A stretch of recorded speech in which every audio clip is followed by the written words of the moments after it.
ಪಾರ್ವತಮ್ಮನಿಗೆ ಸರ್ಕಾರಿ ಗೌರವ ಕೊಟ್ಟಿದ್ದಕ್ಕೆ ಟೀಕೆ ಟಿಪ್ಪಣಿಗೆ ಶಿವಣ್ಣ ಕೊಟ್ಟರು ಖಡಕ್ ಉತ್ತರ.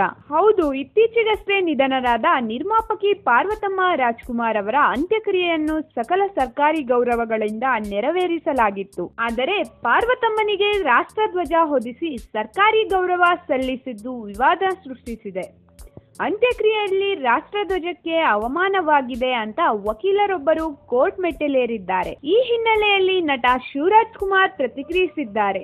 ನಮ್ಮ ಅಮ್ಮ ಸರ್ಕಾರ ಗೌರವಕ್ಕೆ ಅರ್ಹರಾಗಿದ್ದರು ಎಂದಿರುವ ಶಿವಣ್ಣ, ಪಾರ್ವತಮ್ಮನವರ ಸೇವೆ ಸಾಧನೆ ಸ್ಮರಿಸಿದ್ದಾರೆ. ಅಮ್ಮ ಗೋಕಾಕ್ ಚಳುವಳಿಯಲ್ಲಿ ಪಾಲ್ಗೊಂಡಿದ್ದರು. ಆಪತ್ಕಾಲದಲ್ಲಿ ಸ್ಯಾಂಡಲ್ವುಡ್ ಪರವಾಗಿ ಹೋರಾಟ ನಡೆಸಿದ್ದರು. ಒಬ್ಬ ಮಹಿಳೆಯಾಗಿ ಸಿನಿಮಾ ಇಂಡಸ್ಟ್ರಿಯಲ್ಲಿ ಸಾಕಷ್ಟು ಸಾಧನೆ ಮಾಡಿದ್ದಾಳೆ.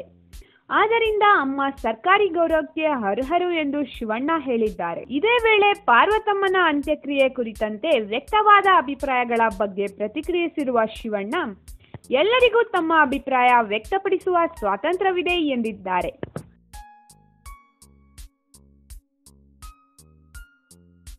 ಈ ವಿಡಿಯೋ ಇಷ್ಟ ಆದಲ್ಲಿ ಲೈಕ್ ಮಾಡಿ, ಶೇರ್ ಮಾಡಿ ಹಾಗೂ ಇನ್ನಷ್ಟು ಇದೇ ರೀತಿ ನಮ್ಮ ಸ್ಯಾಂಡಲ್ವುಡ್ ಸುದ್ದಿಗಾಗಿ ನಮ್ಮ KFIನ ಸಬ್ಸ್ಕ್ರೈಬ್ ಮಾಡಿ.